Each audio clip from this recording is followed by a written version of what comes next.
What's up, Come Up family? My name is Mark, and this is Language Come Up, a place where I come up, and you did too. Today, I'm very happy because I have with me Pat from Laid Back Languages. How you doing, Pat? Oh, you've got such a nice podcast voice, may I say. That's really nice. I need to Do I work on, really? yeah, I need to work on mine. I was listening to that and I was thinking, oh, wow. I need to be a bit more suave in my intros. I'm kind of like, and so this is laid back Italian and Well,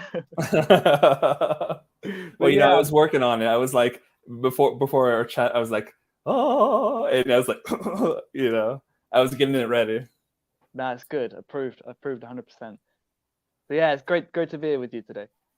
Well, very nice to meet you. And I was telling you, I've had the idea to talk to you for quite some time. I'm very glad that I have the chance now to do it. I've been a fan of your tweets, just mainly because I'm like, damn, I think quite similar to this guy. I mean, I'm going to have him on. I don't know if we're going to disagree about much, but hey, at least we can delve into some topics of language learning. So, Yeah, that's cool. I, um, I can play devil's advocate if you want me to. I'm very good at it. I used to teach English in Spain, and I had a group of like teenagers, and just to get them to talk because they can be quite timid, I would just say whatever their political beliefs were, for, like mhm. for fun. I would just be on the opposite. Do you know when Oh, they're all hating? It was Donald Trump. They're like, yeah, he's a horrible man, and I did a presentation on him saying why he's good, and it got them talking. oh yeah. Throw some fuel on the fire for language sake. I approve. Yeah, it's good.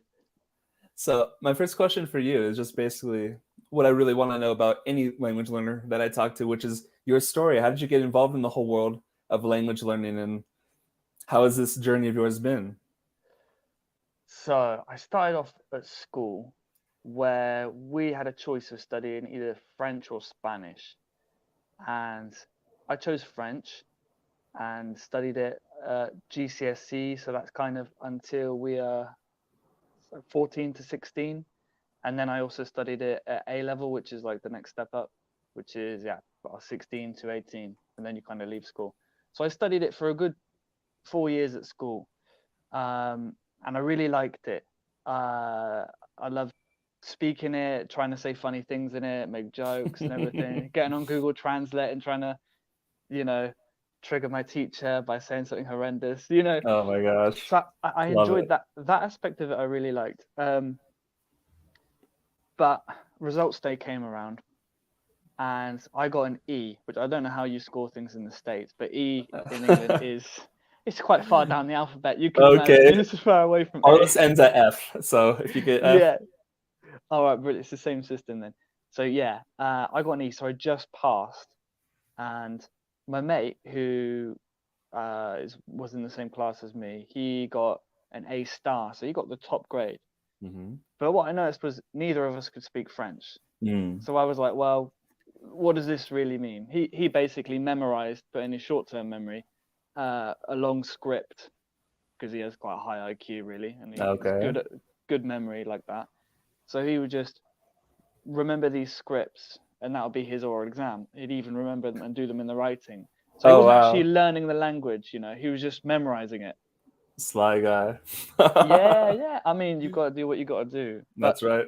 so that's where it all started for me. And I went online because I thought there must be some people who have learned languages as adults, like successfully. Because really, in my life, I mean, England's not really a bilingual country. We'll put No, it no, that way. no. I, We've I got I relate. Yeah, like the States, I bet, is it? Mm. Well, I guess you've got Spanish, have you? No, well, it's like people say that, but where I grew up was like the most monolingual place on planet Earth. So I didn't even get a taste of that. Like the only one of the only few Spanish speakers in my city was my dad, and he didn't even speak Spanish to me. So what do you want to do? No, really. So he was Mm. like a Spanish speaker, but he didn't teach you any Spanish. No, no, no, no. It was always English. He said like some things just like sparingly, like "Como te fue hoy?" or something like that. But it was just always like in little bursts, but nothing beyond that. Because I mean, I would always just respond in English, but what was I gonna do? Yeah, interesting. I've got a mate whose mum is Italian, and he's only started learning Italian recently, like as an adult. Who was he, 27, 28 now? Then as a kid, his mum didn't speak any Italian to him until he was 10. And by that time, he was so like not interested in learning Italian. Like, why would Right. you? It's easier to speak in English, isn't it? So he kind of went, no, I don't want to speak that language. Why would I, kind of thing. So Yeah, my mom was disappointed. I like to make the joke that she married my dad from Mexico, and she thought she was going to have a bilingual life. My mom studies Spanish, has a major in Spanish, and she thought she was going to have this bilingual life. And my dad was like, "Nope, don't ask me why." But even when my mom would try to help me with my Spanish homework, I was like, I gave her a struggle. So really, yeah. that's interesting. What do you think there's a reason in general for that? Because we have a lot of cases like that in the UK.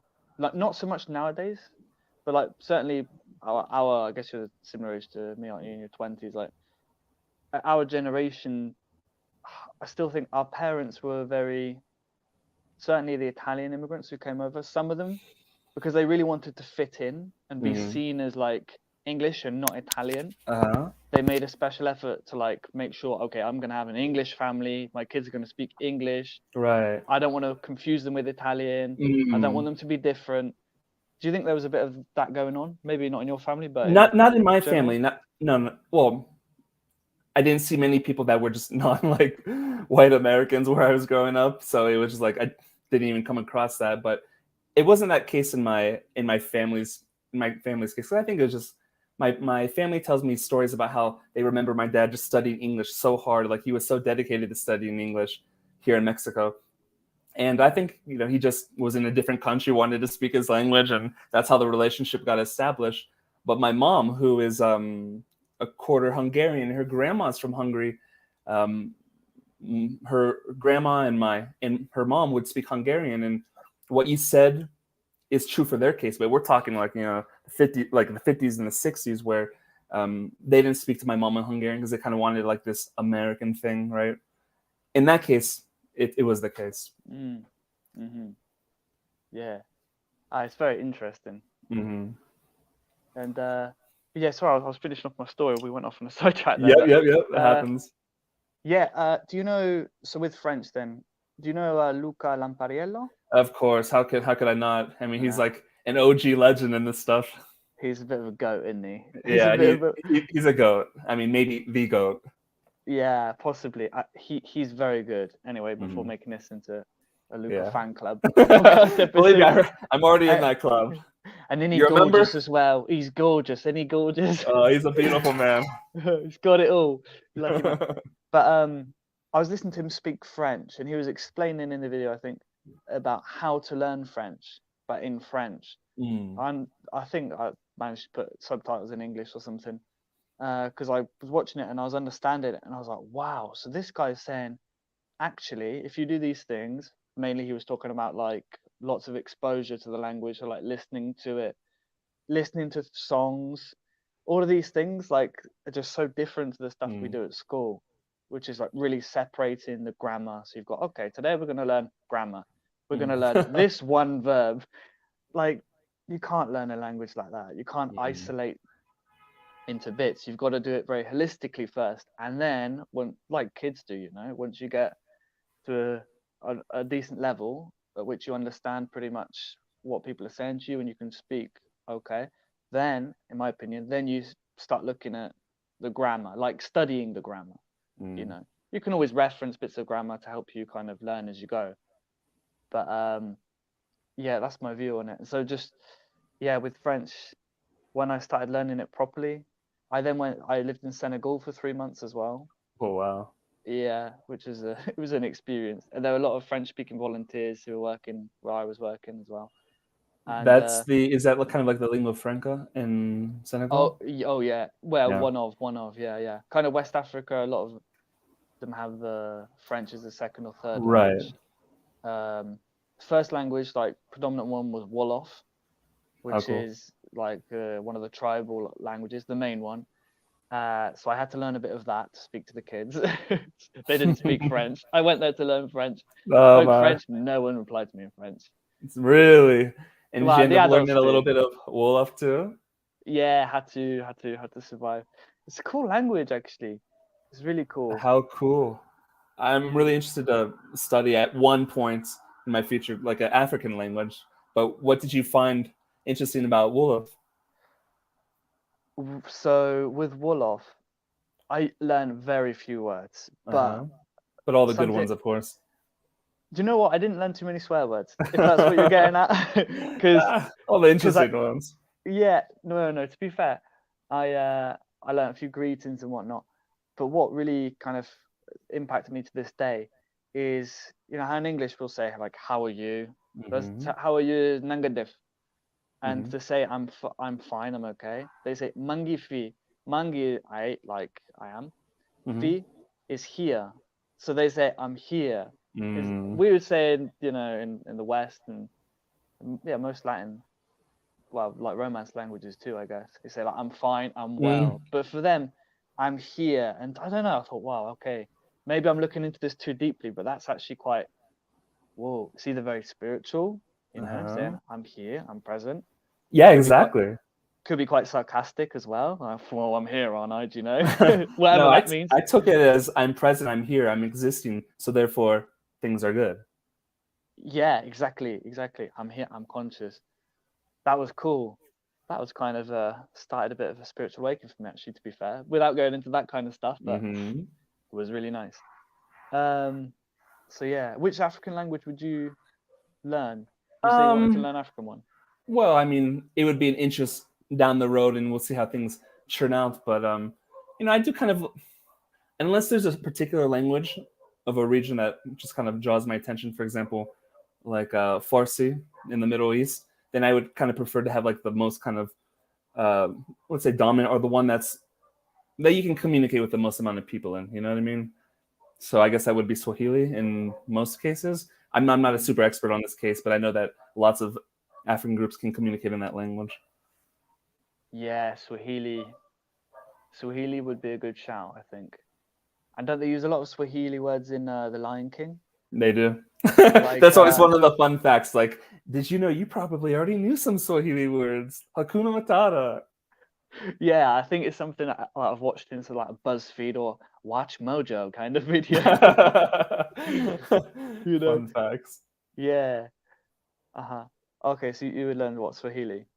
Yeah, it's funny because watching Moses Laoshu's channel back in the day, he would be speaking languages that I didn't even know existed. I'm like, what's this language? He's like Twi or like Wolof or whatever African language it was, and just by even like Asian languages as well. I'm like, oh wow, what's this? This guy was just communicating in languages that I never even heard of in my life. So I think that's how I knew of Wolof. Okay. Yeah.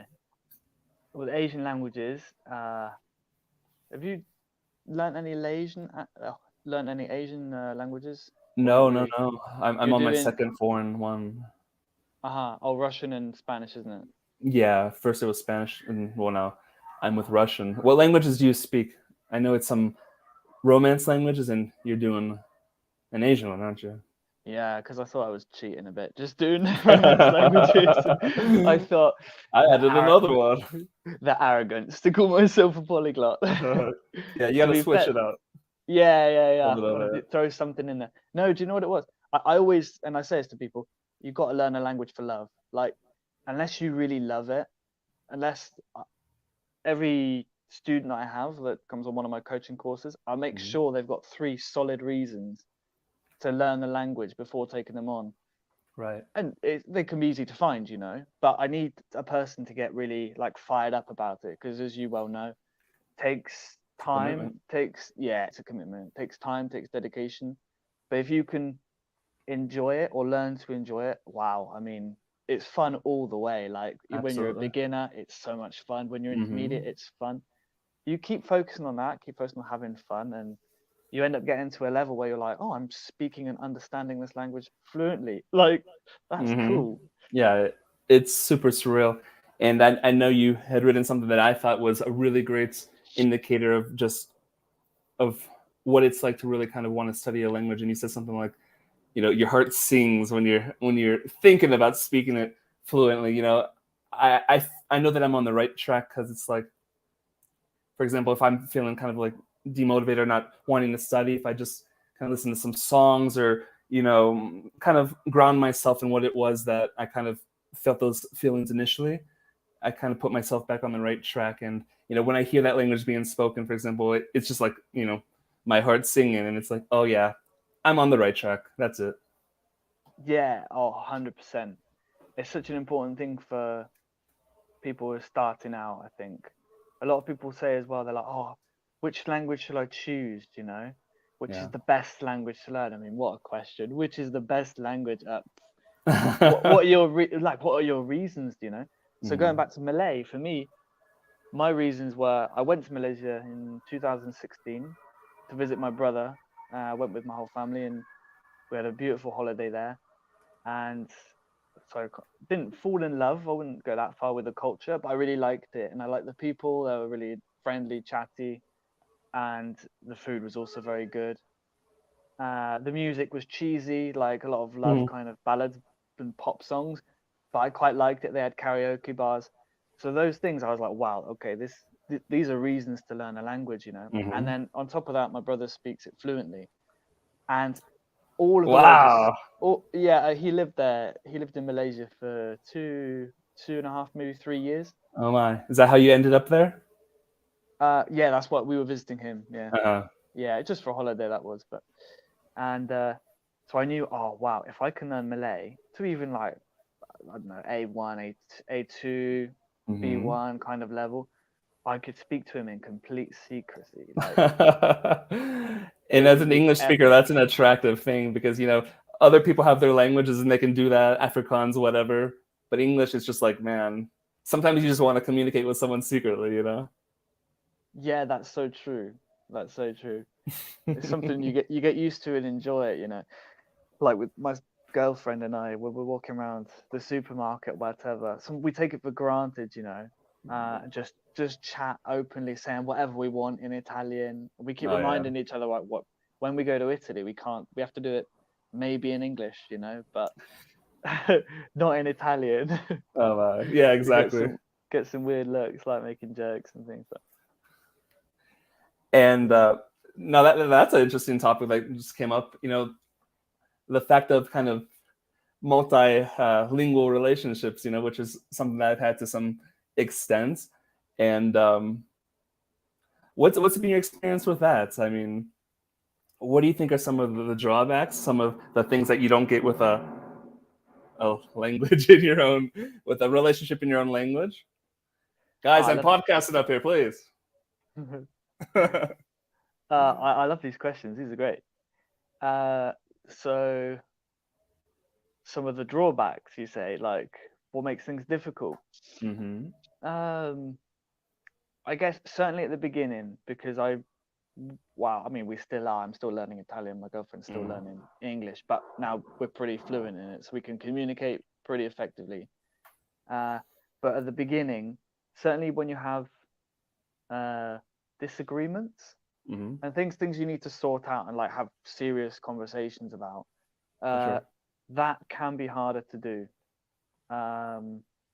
Just because in the moment I'm there, I wanted to explain something in English, in a passionate way. And I say it in English and I've used a phrasal verb she doesn't understand. Oh, you didn't get that one yet. All right. Makes it hard to learn to win an argument. I've just made an amazing point and we have to like spend a few minutes translating what I've said and then it's kind of gone. So I guess that is a disadvantage, yeah. It's an obvious one, isn't it? Communication.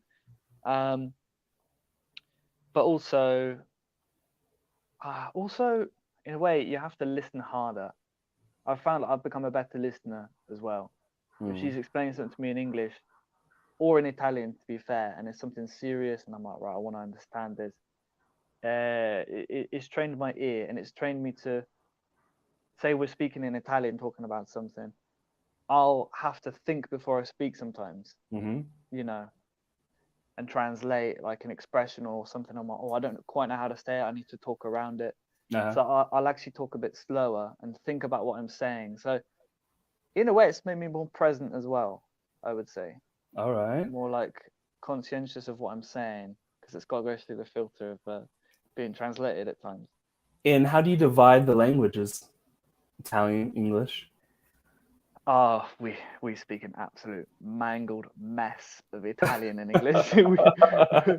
It's like, I think I saw a meme on it actually, or maybe a TikTok video or something like that about what it's like being bilingual. And the girl's there, and in the first scene she's speaking fluent Spanish or whatever, then switches to fluent English. But the reality is, when you're in like a bilingual kind of environment like that, you mix the languages. If I'm saying something, I can't think of a good example now of what I meant mix. But whatever kind of suits the situation better, Right. then you kind of say that. What you speak Spanish? We'll give an example in Spanish, like ganas, like tener ganas. Mm-hmm. It's not a good translation in English, I really. know. I You thought of can't. that one before. It's like to have, it's Yeah, it's like I really exactly. want to. I know. It's such a lame way of I like know, I know. translating it.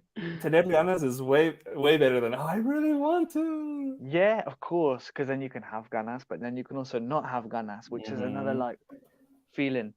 Um, yeah, and that's a point. I guess we're skipping on to another topic of conversation a bit, there, aren't we? But yeah, like things that don't translate into like your native language, like tener Mm-hmm. ganas.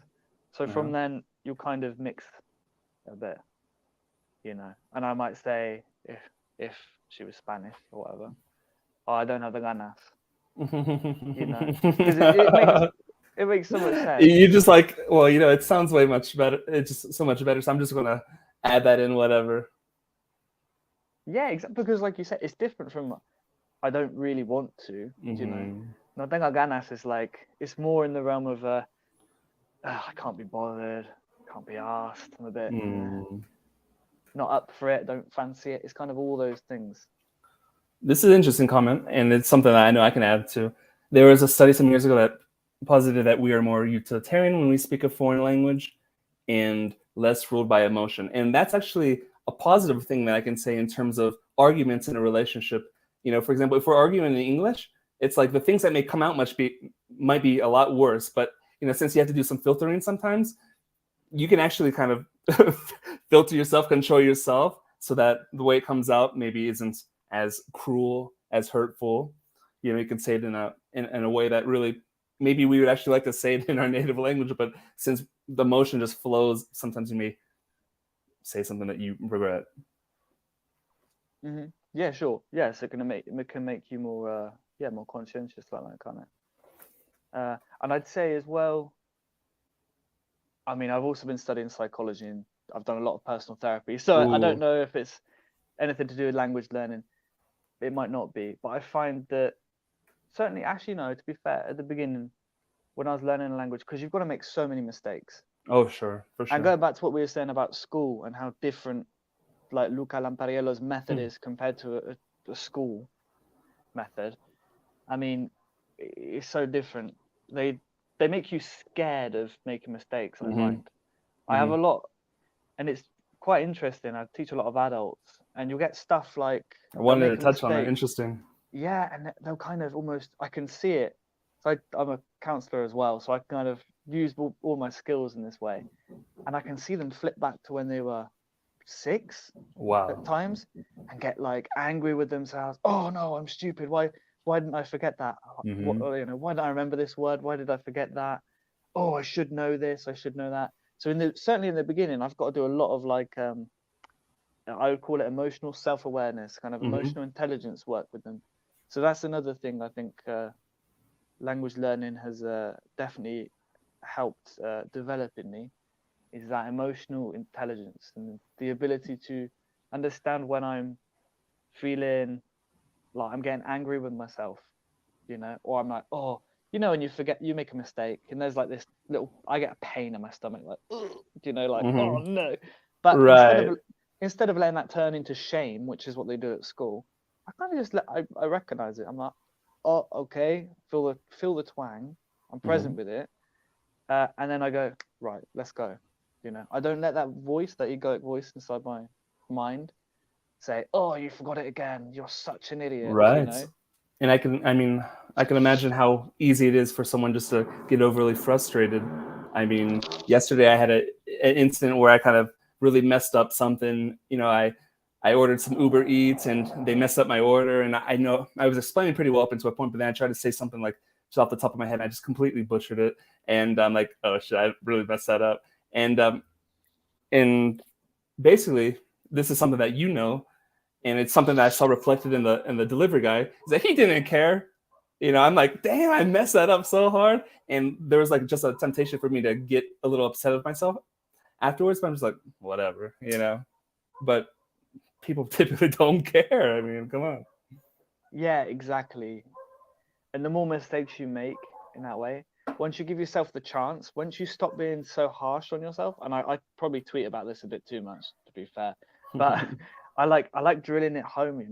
You've got to be very gentle, very kind with yourself when you're learning. And if you, like, in that instant, if you'd have gone like, yeah, okay, you made a mistake or whatever, you didn't communicate something you wanted to, you felt that annoyance, yeah, or that embarrassment, whatever it was, but you went, okay, I'm feeling this, I'm not gonna let this ruin the next hour, 2 hours, I don't know how long some people Right. go on thinking about And things. I could say, even for my case, like, I've lived in Mexico many years. Why did that happen? I could just destroy myself over that. But I said, whatever, shit happens. It's all good. Keep it moving. Yeah, exactly. And you get to that point, the more experienced you get. But I certainly found at the start, yeah, I would be very harsh on myself, like, for making mistakes. And it was only till so I went to Senegal, and then after that I was backpacking and hitchhiking in France a bit. Oh, I went wow. on a bit of a mad one. I thought, oh, I've been to Africa, I can survive France. I'll go with a few £100 a few hundred pound in my pocket, and I'll be fine. How did that work And out? amazing, so Did it? good. Oh yeah, do you know what? French people get a bad rap, and they deserve it most of the time because they are grumpy.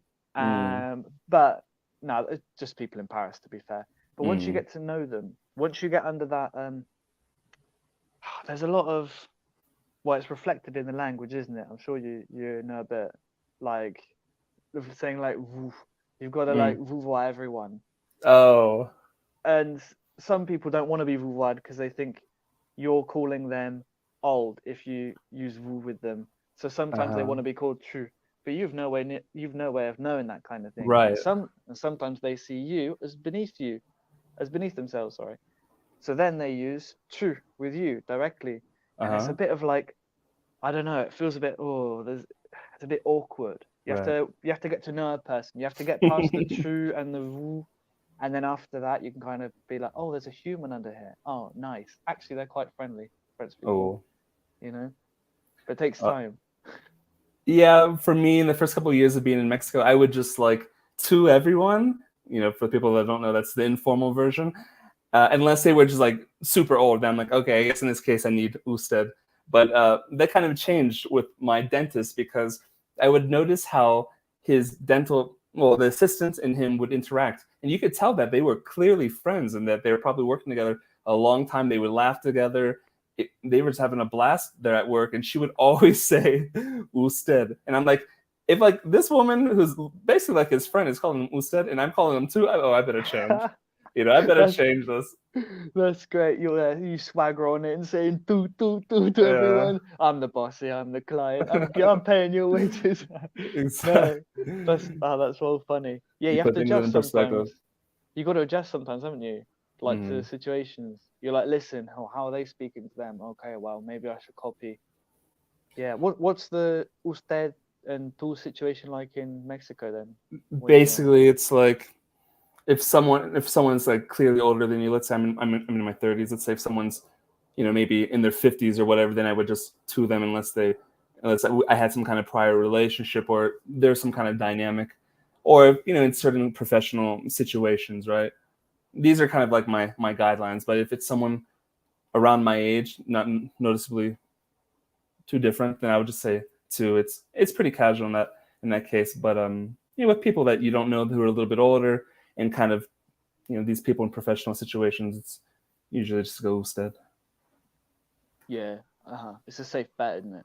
Mm. In Spain, because I lived in Spain as well for 4 years. I was in Spain for in total, and I mean they're super informal. The Spanish, like they Mm. will say tú. I would use usted with like if I'm looking at a person, I'm thinking you've got about 20 years left or Yeah. less. That's a bit That's your crude. mark. That's your It's a marker. bit. No, I'm joking. Older people, I mean. Sorry, it's a bit crude. Mm.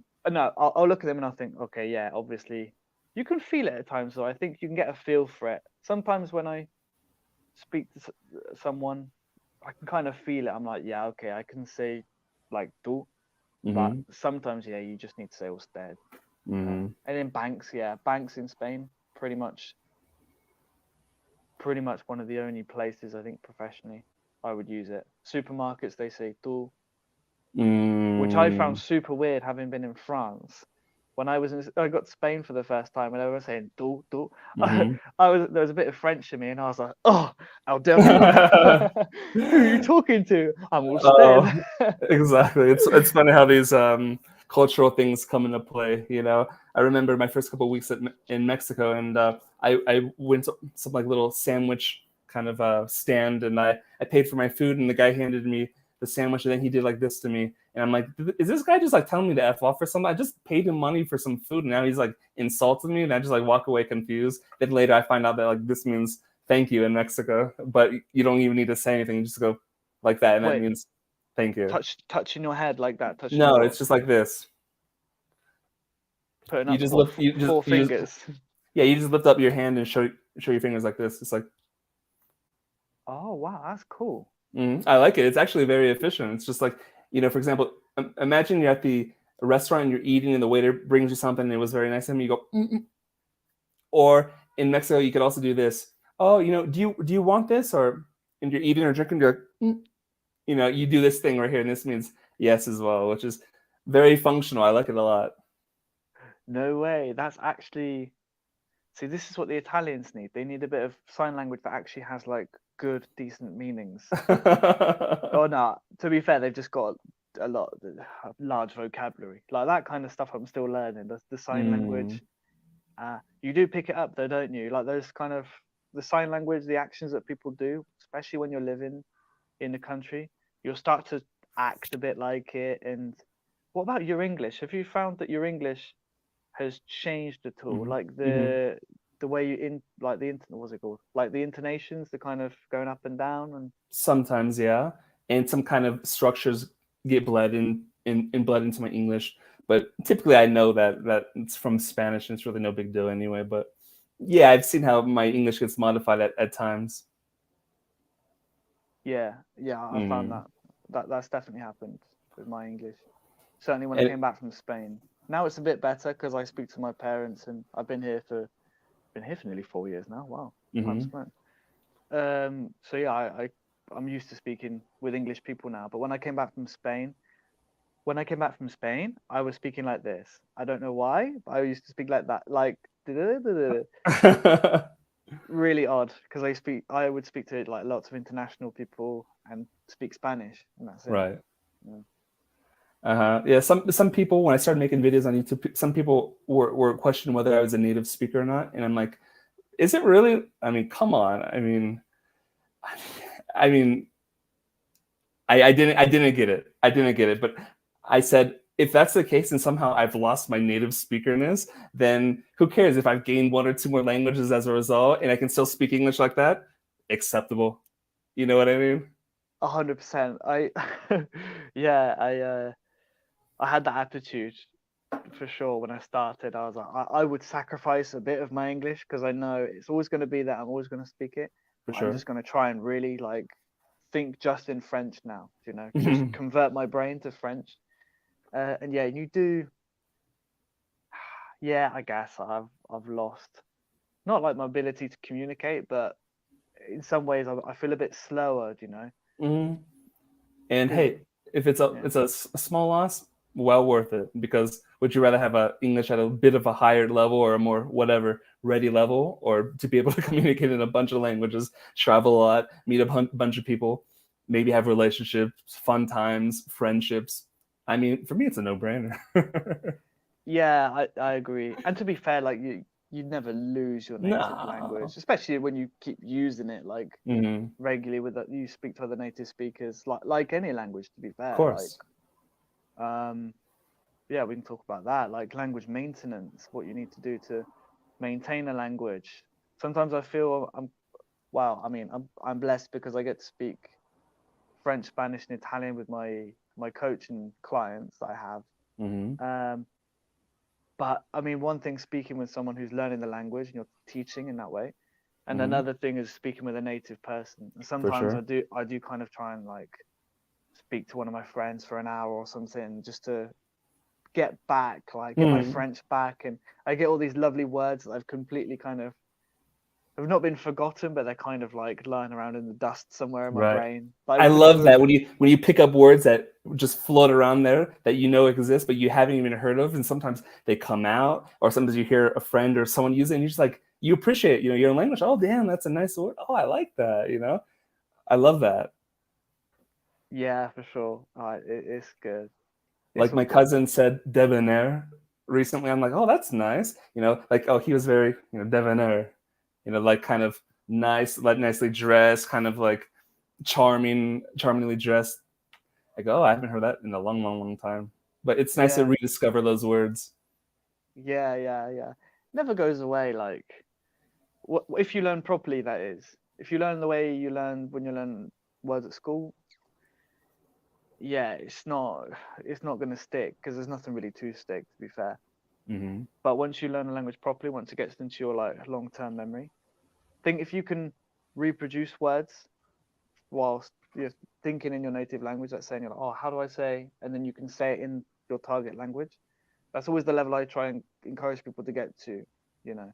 I don't Hmm. know about you with like lists and stuff Hmm. when you learn vocab. Hmm. Don't know what do you do exactly? Do you learn by like learning English? Let's say you're learning Spanish. So Hmm. you learn English to Spanish and then Spanish to English and then English to Spanish, or how do you like learn? Well, with with the Spanish, it was like I had such a good grasp of like basic vocabulary due to just having to study the flashcards or whatever. That basically Cool. when I got to Mexico, I didn't really do that anymore. I just used what I already knew and then just heard what was around me. In Russian, I just have read and listened, and I'm not even saying like, oh look at me, because I have seen some kind of like drawbacks to that approach, although whatever. But that's really how I've taken it so far. I mean, I can improve in that aspect.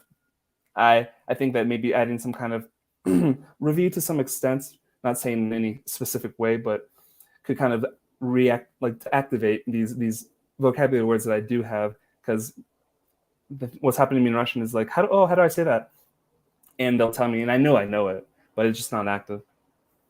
Hmm. So Yeah, yeah.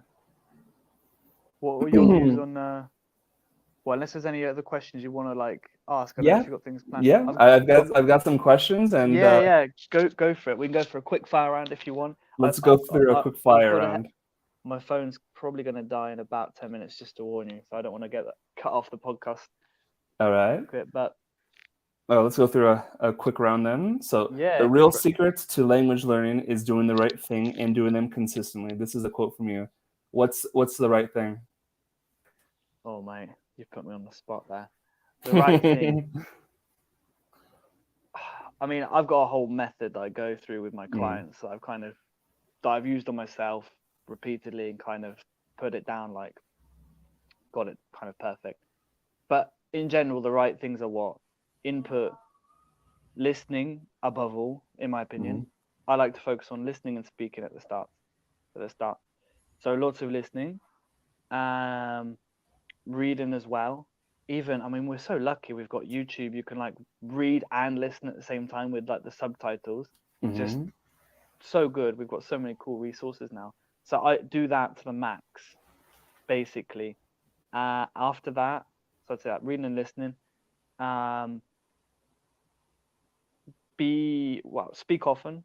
mm-hmm, Speak often, even if you're speaking to yourself or your dog, or your cat or whoever you speak to. mm-hmm. Uh, Practice like that. and whilst you're speaking, you'll find you'll start to think more in the language. Mm-hmm. If you, let's say you're doing the cooking, you're like, okay, I'm cooking and I'm going to speak to myself for 5 minutes in French. Yeah, you'll start to notice, oh, I don't know how to say that word. Then you can write that down and just look it up later. And it's a 5 minute job, but it makes such a difference. So I'd say that as well. And Mm-hmm. then three, 'cause three's a good number, isn't it, to say things are three. So let's go for be be kind to yourself. Be Mm-hmm. very aware of your emotions. Certainly at the beginning, certainly if you're an adult, um, start to become aware of how you speak to yourself, how that voice, how that egoic voice manifests in your consciousness as you're learning new things. And be aware of when you make mistakes. Really try and change your relationship with mistakes, Mm-hmm. because chances are, if you've had schooling like 95% of the world have, Hmm. you'll have a poor relationship with making mistakes. So I would say get into that stuff, try and change that. And once you realize that there are no such thing as a mistake, like mistakes don't really exist, they're just learning points that we've demonized, um, then you will guaranteed learn. I'll say any language, not that I have any experience of learning Chinese or one of these difficult languages. Maybe I'd have to do a bit Mm-hmm. more writing and stuff in those. But oh God, I can speak for the Romance languages and also Malay now for sure. Do those three things. So like lots of input, practicing as much as you can by yourself. Try and think in the language. Really, I'll add to that second point. Try and like fall in love with the culture as well. Mm-hmm. And then third point, yeah, be good to yourself. Treat yourself as you would a 6-year-old child who is just learning, just learning, Mm-hmm. making mistakes. And yeah, I'd say that. Oh, and communicate. Make your Mm-hmm. goals. Above all, make your goals to understand first, number one. Mm-hmm. Because if you can't understand what a person's saying, then you're stuffed. Mm-hmm. And number two, be understood. So they Okay. come very close together. You can put them both at number one if you want. Mm-hmm. Same point. Um, yeah. And do So, you do you do you say that for whatever level that you're at? That same idea? oh yeah, yeah, I'd say so. I'd Mm-hmm. say so. I mean, certainly, I work with mostly beginners, really getting Sure. people started on that journey. It's a journey essentially, isn't it? Where Mm-hmm. essentially I want them to be independent language learners. That's my goal, is to kind of get them and say, well, you've taught yourself Spanish, so you can teach yourself Japanese now if you want. Do you know Mm-hmm. what to do? Different All right. language, different techniques maybe you might use with grammar or whatever, but same principles. So yeah. This next thing is something that you've commented on, and it's something that I really try to keep with me in my language learning. So I'm gonna just say it. This is your quote. Knowing when to put your foot down on the gas and when to take it off is vital for longevity. Can you comment on that? Yes, I can comment on that. Knowing when to put your foot down. So let's use Malay as an example for me. Quite Mm-hmm. recently, I'm feeling unmotivated now with Malay. Mm-hmm. Your motivation levels don't stay the same throughout the whole Sure. process. So when you're really not feeling it, those are times just be aware, okay, I can't be asked to study. I really don't feel like it. I'm just going to do 5 minutes, you know. Don't tell Mm-hmm. yourself, this is a mistake a lot of beginners make at the start. They're like, I'm going to study for 2 hours a day. And I'm like, no, you're not, because Mm-hmm. you've got a full-time job, because you've got kids, because you've got a life outside of language learning. For sure. You're not going to study for 2 hours a day. And then they don't study inevitably. They do the first day, great, and then the second day, oh, I've only managed half an hour. Oh no, then they beat themselves up. Third day, they don't bother. Fourth day, oh, feeling guilty about missing that third day now. Oh, it's the weekend anyway. I'll just leave it to Monday. Do you know what I mean? Mm-hmm. This is the trap people fall into, and you got to really know. Comes back to emotional intelligence, I guess, doesn't it? When to like put your like foot down on the gas, be like, yeah, let's do this. I'm gonna Mm-hmm. do it. because you can use that for momentum as well. When you are motivated to study for an hour, 2 hours, by Jove, as we say in the UK, by Jove, do it. You know, do it. Why not? But be aware of where you are, where your motivation levels are at, and yeah. So that's my expansion on it. Does that answer your question? It does. And I haven't heard you speak your other languages, but I've heard you speak Spanish, and your accent's quite good. You sound pretty good. I can only assume it's the same for the other languages. What is your idea on acquiring a good accent? What are your ideas surrounding that idea?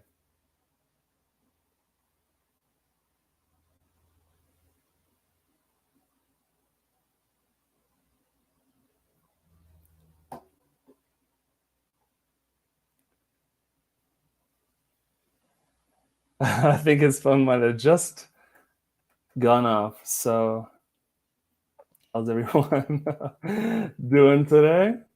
I had a lot more questions. We kind of went into a lot of side topics.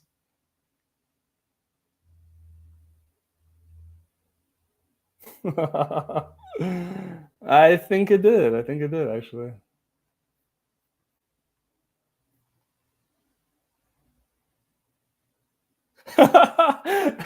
It was such a hard question that he froze. Oh my gosh. Man. How we all doing out there? That was funny though. That was funny. Let me see if he's gonna be able to come back or if that's just the end of it.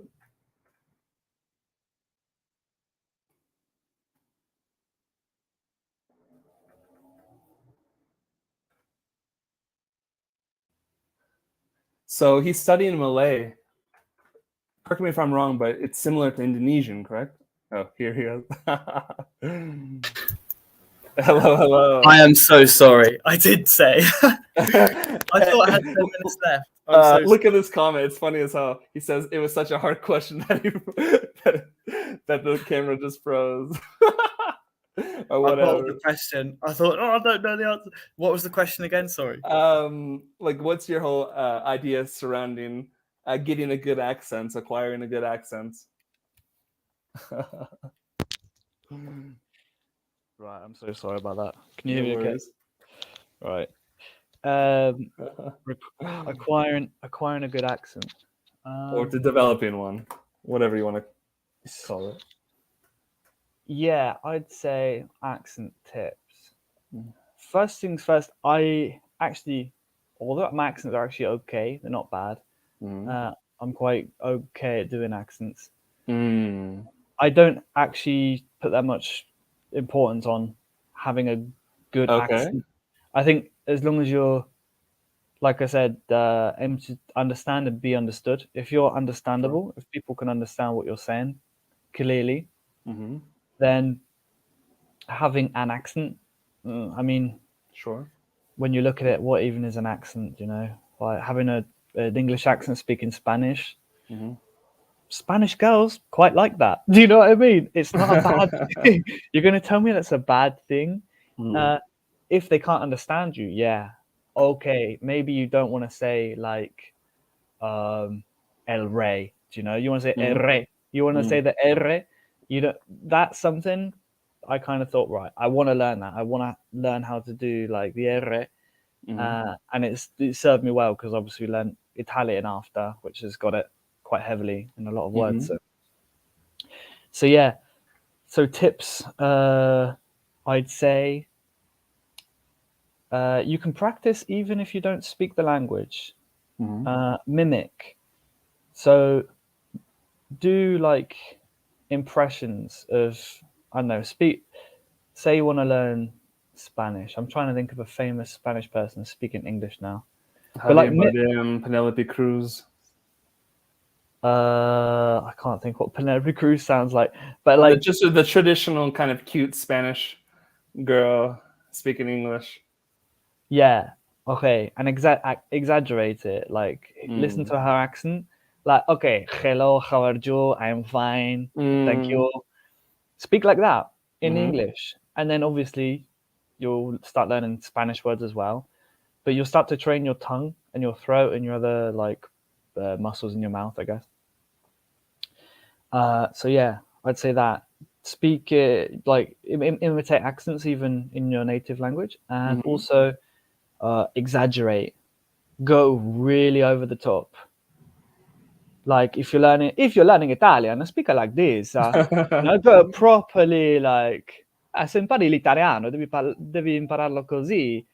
Like Hello, friend. My name. I can't even. My name is. I was trying to do a Russian accent, but they always go like the traditional one's like hello, hello. You know. Yes, a Russian. If I wanted to speak Russian, I would speak like this. I don't even know if that's a Russian accent, but yeah. So exaggerate is the other one.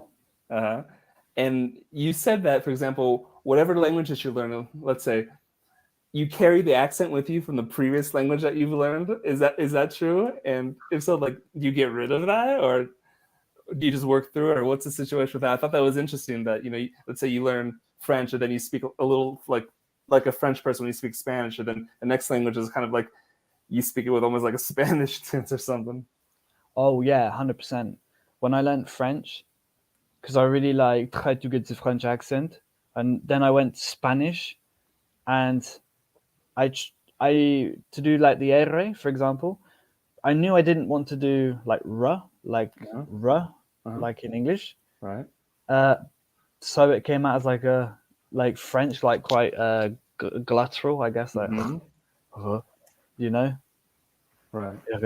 like that. So not nice either, but it fades, like anything. But that's what I found that when I started learning Italian, my Spanish accent kind of shone through, and Portuguese, same. I spoke Portuguese with an Italian accent at the start. Now I think my accent in Portuguese is quite it's Brazilian English, Brazilian, like you can tell someone's foreign. You can tell I'm foreign for sure, but it's more Brazilian-y now. And Malay, I really couldn't judge. My ears quite not tuned enough. And how did you end up speaking? Like, how did you end up achieving that R? Did you have to do like actual exercises for that, or what? Yeah, I had friends who abused me because I couldn't do it. That's what it was. I think it's called tough love, is what it's known as. Yes, they would just, as we say in the UK, rip the shit out of me, take the piss out of me. They would make fun, basically. And that was enough for me to be like, right, I'm going to start doing tongue twisters. I would do. Like, el perro de San Roque no tiene rabo. I can't remember what the rest is. Oh, you do that good. Yeah. What are they called? Trabalenguas. Yeah. Basically doing them.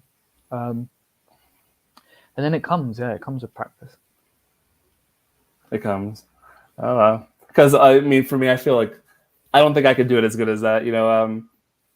It like sometimes it comes naturally. Sometimes I'll still have problems with it. Sometimes, I make sure that like something kind of, identifiable with that sound comes out, but I can't say that I'm 100% accurate. It's hey, I guess shame works, shame works. Oh yeah, definitely.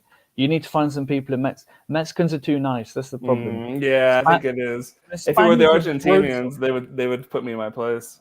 Maybe. I don't know about that.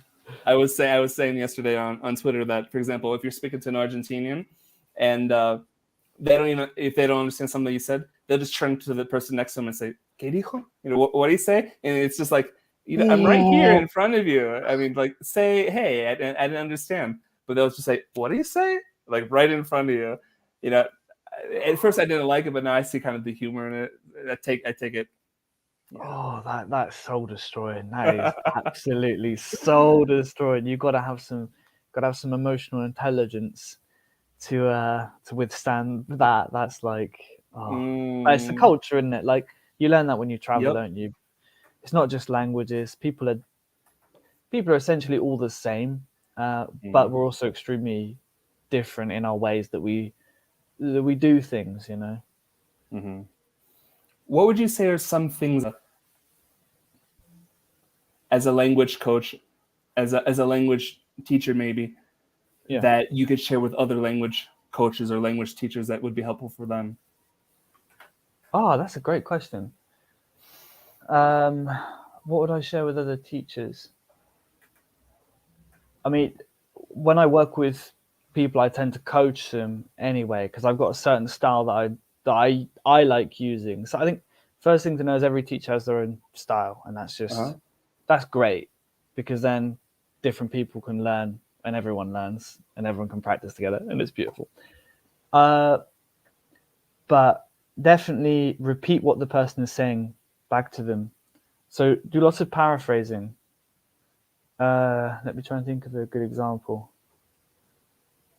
So, and I teach my students to do this as well with the other person. So let's say I'm teaching my student what to do. So not teacher at the moment, but my student would say, I'd say to my student, we'll do it in English. Hello, how are you? And then say, I'm fine. I'm a bit tired today. And I'll say, oh, you're fine, but you're a bit tired today. Yeah. So I'm putting the ball back in their court. Number one, encouraging them to continue the conversation. Number two, they've heard language back to them, especially with Spanish, when they say like, oh, estoy un poco cansado hoy. Yeah, I'm a little bit tired today. And I'll say, hoy, I might put hoy at the beginning to change it up a bit. Hoy estás un poco cansado. And then they'll be encouraged to continue, you know, and I'll say, sí. And all the while, they're learning these skills off of me as well. So when they're speaking to a native person, they won't bore the mind out of the native person, basically, because that can happen with when you're a beginner. You've got to be aware of that as well. Actually, this person might not have the patience to listen to me go through my verb tables, and I'm saying like hablamos. Like they might not have time for that. They might be trying to sell you something, or like live their lives, go home to their wives. Do you know what I mean? Right. So yeah, asking questions as well. Obvious. I think it's quite an obvious one to continue conversations with people. So with your students, asking them questions, but also getting them to ask you questions as well. Being very open, being of an act. Sometimes I play a bit of a character, I do role play and whatnot. But sometimes I'll say like, if my novia, I'm thinking in Spanish now, if my girlfriend's just walked in or something, I might mention it. You know, I'll bring it into the room. I'll say, even if it's not true, I'll say, she doesn't like it when I speak Spanish. And I'll say, she doesn't like it when you speak Spanish? Why? Doesn't she like Spanish? And I'll say, she's Italian. She's really against Spanish and Spanish people. And I'll say, really? I am. Oh, how do you say shocked in Spanish? And I'll say, you say da da da. Yeah, so you can be yourself, basically. Right. Is what it is. And you said one thing that made me think, that's really good. And I do try to apply that in my own classes. You said, you must be so patient that you transmit the patience to the learner, so much so that they too learn to be patient with themselves. I thought that was quite nice. Cool. These tweets are quite good, aren't they? They're quite profound. Yeah. I do my research. Wow, that's good. I should retweet some of these. These are like my best bits. It's my highlights. These are the greatest hits. Hey, we all have our greatest hits. It's funny. I've come to realize that, like there's some things that I say that I'll even throw out again that I know that are kind of like associated with me. Like, for example, I like to say respect the B2, because people think that they can just get the B2 like it's nothing. Like, I'll get the B2 in like 6 months. I'll get the B2 in like a year. So I say real B2 takes a lot of work. Respect the B2. It's like this catchphrase.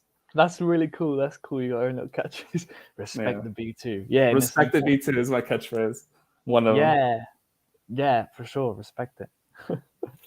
We've got a question. More seriously, what about how to keep on improving once you've already reached a fairly high level, when you can already comfortably do everything you need to do in the country? What do you think about this, Pat? Stop and learn another language. That's what I tend to do. All right. You're just like, now it's time. Yeah, that's when I know. I'm like, do you know what? I've evolved. I'm great. I know this language. put it on my profile in Tinder or whatever. No. So what, you're in like an advanced level, but you want to improve? You're hitting like a plateau. Is that what he's getting at? I think so. The B2 plateau. Well, those are your options. You stop and just learn casually and learn another language, be happy with where you're at, or you read a lot, read newspapers. Those are the ways you will get to like the C1, probably C2 level, to be fair. Like the way they speak in newspapers is just not in the UK so much, but in Spain it's vastly different to how they tend to speak, certainly. So yeah, I'd say reading a lot. All right. So if the relationship is in another language, do you ever feel that there's a part of you that you just can't communicate to the other person? Yes, to some extent, because, for example, the way that I am in English, it's the way that depended on like how I grew up, culture, things like that, what was popular at the times, references. And this, I think, is one of the drawbacks of having a relationship, at least with a girl from a different country, because it's kind of hard to share that. But at the same time, it doesn't outweigh the good. It's just like, because you can find real love in a foreign language, or whatever, with a girl from a different country where you speak two languages or whatever. So that for me, it's never like too much of me thinking, oh, I wish I was dating some American girl, because the drawbacks of it, they're not enough to just supersede all of the good. What do you think, Pat? Regarding what, dating? About the idea of being able to express yourself when dating in a different language, maybe in these kind of ways that that you could in your native language. Yeah, it's quite a deep question, isn't it? It is, yeah. Do you ever feel that there's part of yourself that you just can't communicate to that other person? Well, to be fair, I think in any relationship, even if you do speak the same language, there are parts of yourself that you might not be able to communicate with the person at that time, because you kind of are growing and learning together, and that's the journey of love, basically. Yeah, good point. But what are you really getting at there? Do you ever feel that part of you? Not really, no, not really. Because another part of you kind of grows with that person, I would say, and you become a different person when you spend a lot of time with another person. Like, I'm thinking about my girlfriend, obviously living with her, kind of, you don't become the same person at all, but I'll pick up things that she does, she says, she'll pick up things from me as well. So you kind of create another part of you that you share with that person, rather than losing a part of yourself. Yeah, that's interesting, and that's something that I've thought to an extent. Like, there's certain parts of these relationships I've had in Spanish I like, calling like the other person amor or something like that, and I think why have you called someone amor again? I like that. Hola mi amor. It's like, oh, I hope so. And maybe if I don't like end up with a Spanish speaking girl, I can somehow implement that somehow, because there's these niceties that go along with relationships and other languages that can be hard to repeat. Yeah, for sure. What's the last book you read? I read Psychology of Money. Such a great book. You should read it. Works well for our generation. I heard that's a good book. What about you, Pat? What's the last book that you read? Oh yeah, book club. Let's do it. The last book that I read. Oof. Do you know what? I'm awful at finishing books.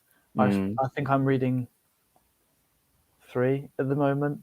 The last book I read, finished the whole thing, and was like, wow, is a book called Dispelling Wetiko, which is a very deep book. Nothing to do with languages at all, but super, super interesting. If you're interested in like philosophy, I wouldn't say conspiracy theories, but that kind of way of thinking, but you have to be very open-minded, let's say, to read it and to appreciate it. But definitely spirituality, psychology, Dispelling Wetiko, amazing book. I do love psychology. I do love self-improvement kind of books. The last book that I've started to read, I haven't finished it, because I don't really consider it a book that it's like that. It's just like, you take this beautiful information, you try to run with it, implement it how you can, which is Meditations by Marcus Aurelius. You familiar with that one? Oh, I've not read it, no, but yeah, I've heard of it, of Very course. good. Wow. What if you read Very it? good. Very good. My mom makes the appearance and she's like, "Love is the universal language." Thanks for that, Mom.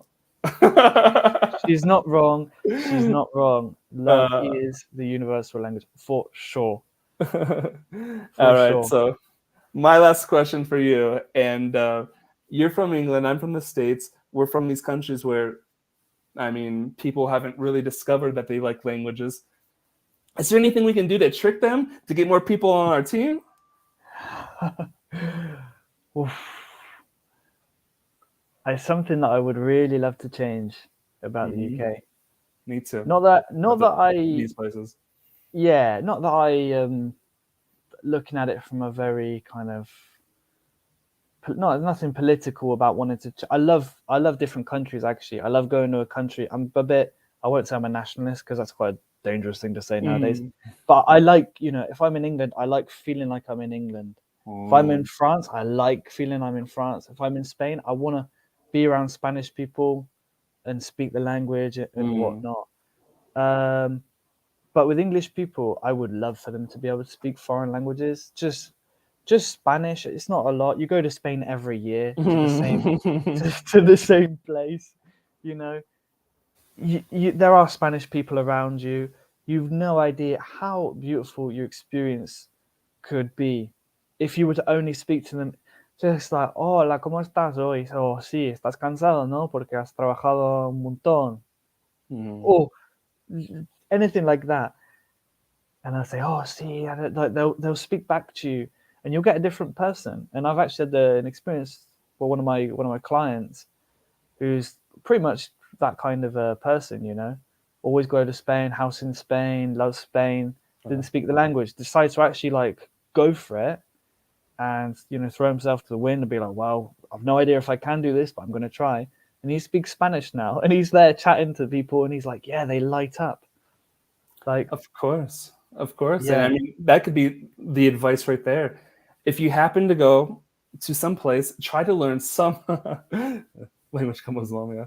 Try to learn something to communicate, whether just basic greetings, because honestly, hello in a foreign language could be life-changing, because you realize, oh wow, life does exist in other languages. This is something that I thought about, like, wow, living in the States all this time, speaking English, people are having the same experiences that I'm having now, but and it's happening through different languages in different situations. And you could really just tap into that. And sometimes hello is all you need, and that would change your life.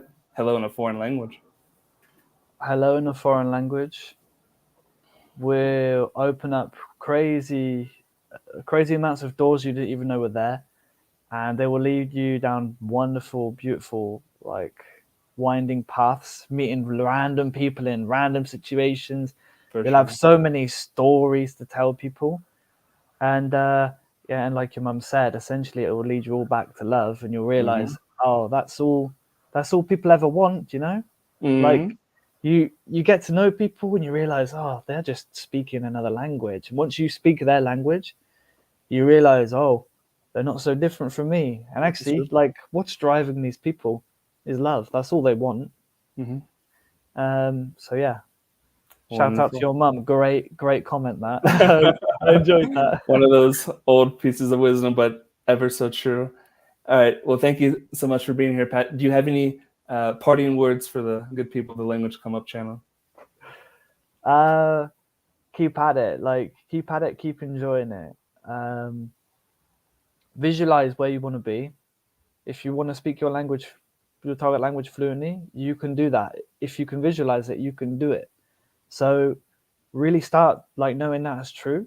And when you're listening to your language, have a bit of a daydream. Like, you're listening to Spanish because you want to learn Spanish. Daydream about going to Spain and speaking it fluently with a person who's there, and they're laughing, and you're drinking cerveza and eating patatas bravas or whatever you're doing, and just having a good time. And you have that attitude. That attitude will equal consistency. That consistency will get you results. So that's pretty much it. Absolutely. Visualization, such a powerful tool. I would see myself near Red Square and probably some cool bar not too far from there, just, speak in Russian, just like, wow, what a motivating thing that is, And my mom, this is true. My mom says, your dad called me Val, not Val. And, if you know Spanish, you know what that is, right? Yeah, the pronouncing of the V. Wow. My cousin tells me that when my dad used to call my mom, she was living at my aunt's house at the time, and my dad would say, "Hello, is Valerie there?" And my little cousin, like 5 or 6 at the time, would be a smartass, and he would say, "No, Valerie's not here, but Valerie is." Oh god, that's worse than the Argentinians. Oh, exactly. Well, what are you gonna do? Brutal. All right, Pat. Thank you so much for being here. It was a pleasure. That's all I got for you guys today, and stay on your come up.